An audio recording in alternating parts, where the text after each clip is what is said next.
अब एक gold medallist लड़की सेलेक्ट कर ली एक आईआईटीएन ने, और उसको लगा कि मैं बहुत अच्छी इंस्टीट्यूट से पढ़ा हुआ हूँ, तो मुझे भी एक बहुत अच्छी पढ़ी लिखी लड़की चाहिए। और उसने एक गोल्ड मेडलिस्ट लड़की को शादी के लिए सेलेक्ट कर लिया। दोनों की शादी हो गई।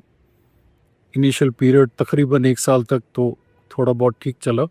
उसके बाद उसको प्रॉब्लम आनी शुरू हो गई। तो क्योंकि दिमाग वाला लड़का था, उसने पूरी कोशिश करी रिलेशनशिप को ठीक करने की, what ever he could do it, and finally he give it. मतलब उसने अपने इमोशंस खोलने शुरू कर दिए। अब इमोशंस का मतलब क्या होता है?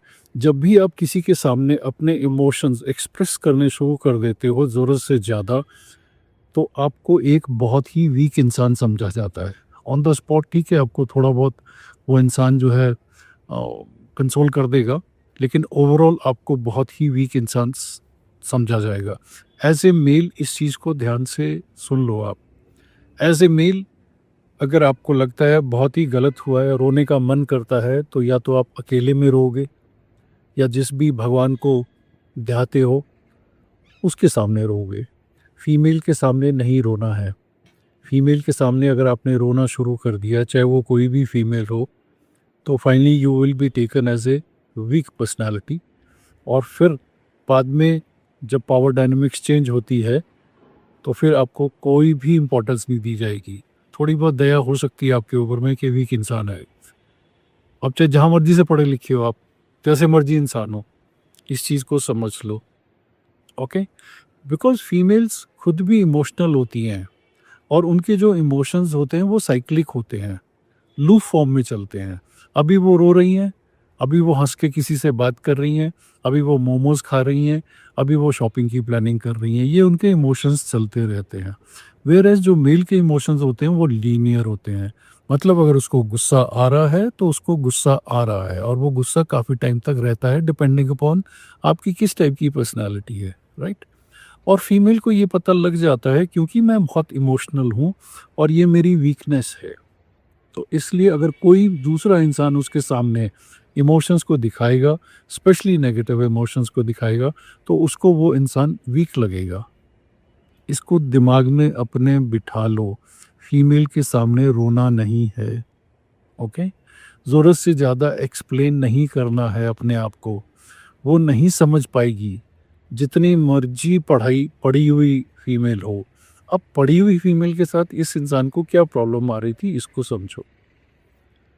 फीमेल जो चीज़ की पढ़ाई करती है, उस बुक्स से रिलेटेड चीज़ों को वो समझना शुरू कर देती है। उसके दिमाग के कुछ चक्षु खुल जाते हैं उस एरिया के जिसकी वो पढ़ाई करती है, राइट?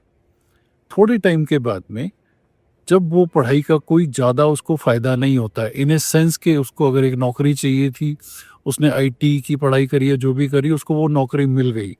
तो उसके बाद वो अपने आप को बहुत कम अपग्रेड करती है, और उसके ऊपर जो रिस्पॉन्सिबिलिटीज़ होती हैं वो भी धीरे-धीरे कम हो जाती हैं, बिकॉज़ उसकी पोज़ीशन बढ़ती जाती है। अब इस चीज़ को अच्छे से समझ जाओ, तब आपको पता लग जाएगा कि आपका रिलेशनशिप क्यों गड़बड़ाता है। एक फीमेल ने बहुत अच्छे से पढ़ाई करी, गोल्ड मेडलिस्ट बन गई वो, ठीक है? उस पढ़ाई में थोड़ा बहुत उसको ज्ञान प्राप्त हो गया, उसके अलावा उसने कुछ नहीं पढ़ा। उसने ज़िंदगी की कोई किताब नहीं पढ़ी, उसने किसी की ऑटोबायोग्राफ़ी नहीं पढ़ी, उसने कुछ और सीखना चाहा ही नहीं। उसने अपने फीमेल के जो ट्रेट्स थे, कंपेयर करना, क्रिटिसाइज़ करना, कटाक्ष करना, इस टाइप के, क्रिबिंग करना, इस टाइप के सारे ट्रेट्स उसने सँभाल के रखे, थोड़ी-सी पढ़ाई की, बस उतनी सी पढ़ाई की। और जब उसके सिर से रिस्पॉन्सिबिलिटी हट जाती है, जैसे ही वो पोज़ीशन में एलिवेट होती है, या शादी के थोड़े टाइम के बाद में, रिस्पॉन्सिबिलिटी कुछ नहीं रहती है। बिकॉज़ मेल पूरी ट्राई करता है कि इसकी लाइफ़ को मैं कंफर्टेबल बना दूँ, जितना कंफर्टेबल मैं बना सकता हूँ। तो जैसे-जैसे आपने फीमेल की लाइफ़ को कंफर्टेबल किया, पैसों से, सुविधाओं से, जो भी आप कुछ अरेंज कर पाए, उसके सिर पे कोई रिस्पॉन्सिबिलिटी नहीं रही, तो वो एक टिपिकल फीमेल के फॉर्मेट में आ जाती है। उस पढ़ाई का कोई मतलब नहीं रहता है।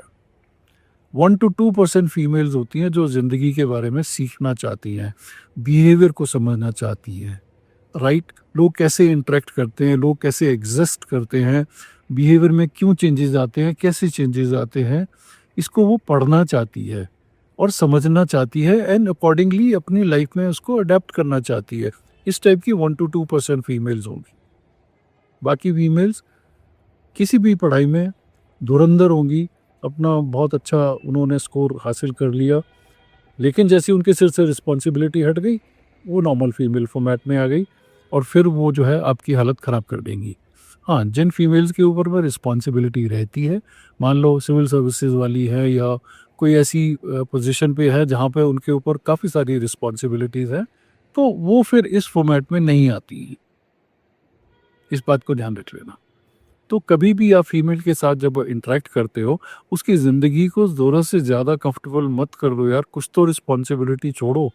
ठीक है, जो आपके साथ उसका टाइम पीरियड है, उसकी रिस्पॉन्सिबिलिटी आप नहीं देना चाहते हो, आप लाइफ को कंफर्टेबल करना चाहते हो। लेकिन कुछ ना कुछ, कहीं न कहीं कुछ ऐसा काम होना चाहिए जहाँ पे she should feel responsible, she should be answerable to somebody.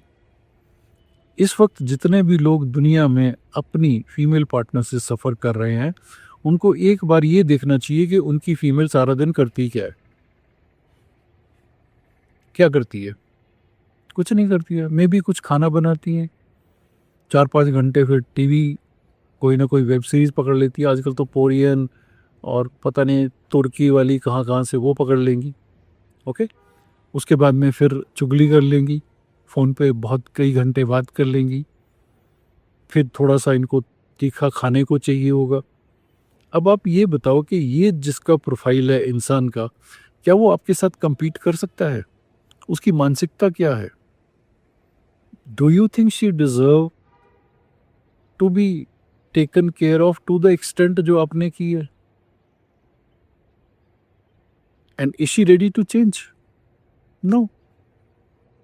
उसको लगता है बस मैं एक जगह पे पहुंच गई हूँ, मैंने एक पढ़ाई की थी, उसके बाद तो मैंने कुछ नहीं पढ़ा और उस पढ़ाई का भी मैंने ज़्यादा इस्तेमाल नहीं किया और अब मैं मालकिन हूँ। भैया अब तुम कौन हो?